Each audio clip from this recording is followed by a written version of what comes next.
going to do is you always come in from the back, and then what we're going to do, I always do a little quick stitch right here just to get my my thread caught up. And so I always start, this is exactly how I would start my project. Now, I know a lot of people go in like this, and they're going to hold their thread here and come in this way, correct?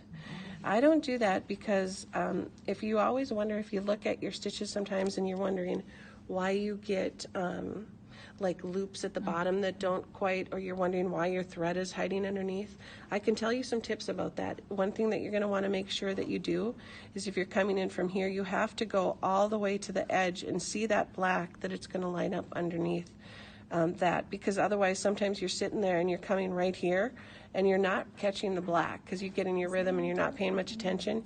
You're not actually catching that black wool. So if you do it this way, you always want to make sure you go, you know, right up to that so that it's going to lay right where that needle comes, okay?